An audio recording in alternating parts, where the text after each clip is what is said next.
नमस्कार दोस्तों।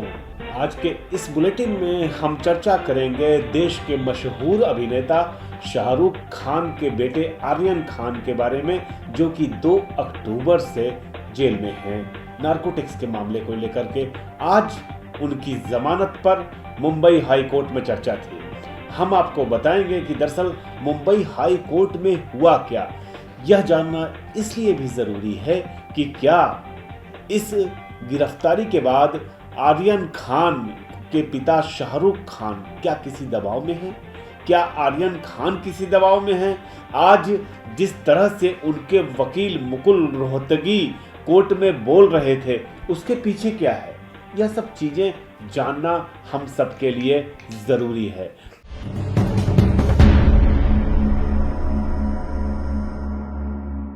जो सबसे महत्वपूर्ण बात हुई वह यह हुई कि आज 26 तारीख को सुबह ही 2 पन्ने का एक रिजवाइंडर दाखिल किया गया आर्यन खान की तरफ से, जिसमें उन्होंने साफ कहा कि हमारी जो 2 गवाह रहे हैं, एक प्रभाकर और एक गोसावी, इनसे किसी प्रकार का कोई रिलेशन नहीं है।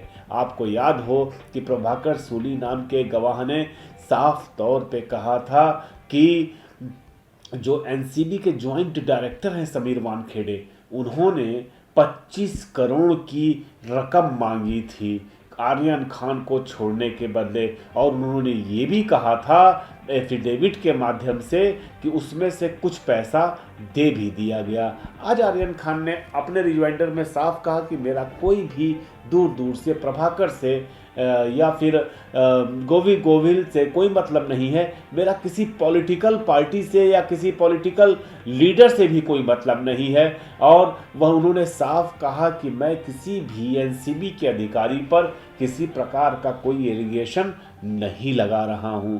यही बात मुकुल रोहतगी ने कोर्ट में भी कही। और आपको बता दूं, दरअसल आज जो कोर्ट थी हमारी मुंबई हाई कोर्ट में, जो सुनवाई चल रही थी जस्टिस नितिन वी सामरे के कोर्ट में, बहुत ज़्यादा भीड़ थी। वहाँ पे पुलिस बुलानी पड़ी, भीड़ को खाली कराया गया। और हुआ ये कि जब सुनवाई चल रही थी तो वो कोर्ट जज ने कहा कि वकीलों ने कहा कि आप जानबूझ करके इस केस को तवज्जो दी जा रही है, बाकी के कई केस पेंडिंग पड़े हुए हैं।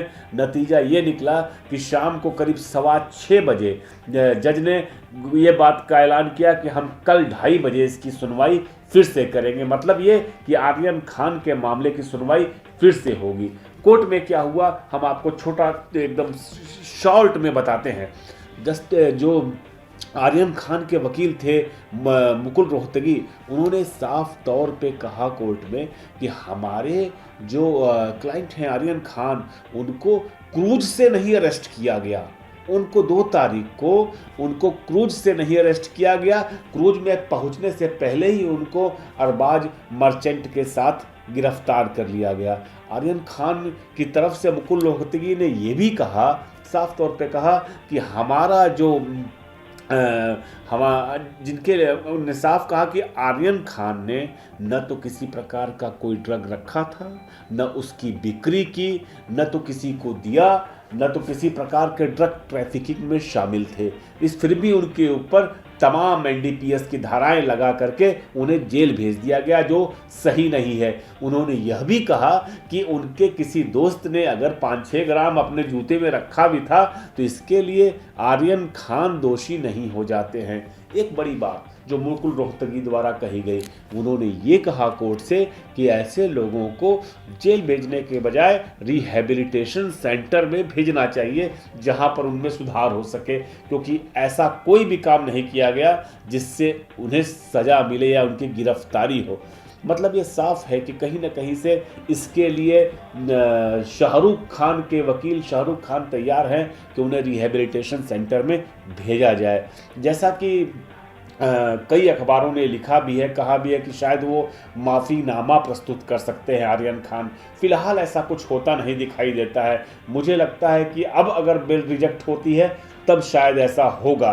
कोर्ट में जिस तरह की प्रस्तुति मुकुल रोहतगी ने अपनी तरफ से की है, अभी बचाव पक्ष की तरफ से, मुझे लगता है कि अभी उसका जवाब देना जो देंगे जवाब सरकारी वकील, वह कैसे इन सारे जो मुकुल रोहतगी ने तमाम तथ्य दिए हैं कि जैसे कि व्हाट्सएप चैट के बारे में उन्होंने साफ साफ कहा कि ये व्हाट्सएप चैट 10 से 12 महीने पुरानी है। उन्होंने यह भी कहा कि जिस चैट का उदाहरण दिया जा रहा है, दरअसल वो जो पोक गेम होता है, पोकर्स गेम के चैट से उनका इस मामले से कोई मतलब नहीं है। लॉकडाउन के दौरान तमाम बच्चे घर में थे, वो आपस में ऐसे ही बात कर रहे थे, उसका इससे कोई लेना देना नहीं है।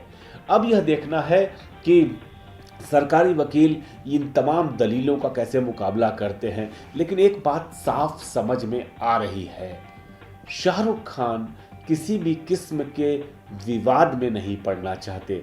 वह अपने आप को, भले वो नवाब मलिक का बयान हो जिसमें वो एनसीबी के ज्वाइंट डायरेक्टर समीर वानखेड़े के ऊपर लगातार हमलावर हैं, आज भी उन्होंने एक 26 मामलों की सूची पेश की है जिसमें कथित तौर पे एनसीबी ने भारी रकम वसूली की है। उन्होंने एक बात की है कि एनसीबी के अंदर भी एक गैंग काम कर रहा है। इस तरह के तमाम सनसनीखेज आरोप लगाए गए हैं।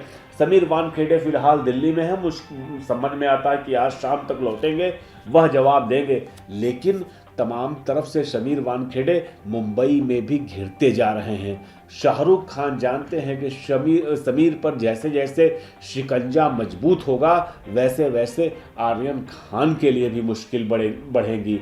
तो फिलहाल आर्यन खान कैसे भी करके जेल से छूट के आए, यह महत्वपूर्ण है। इसके लिए तमाम कोशिशें चल रही हैं। अभी फिलहाल जो स्थिति है, देख करके मुझे साफ लगता है कि कल आर्यन खान को जमानत मिल जानी चाहिए। हम आप सबके साथ फिर हाजिर होंगे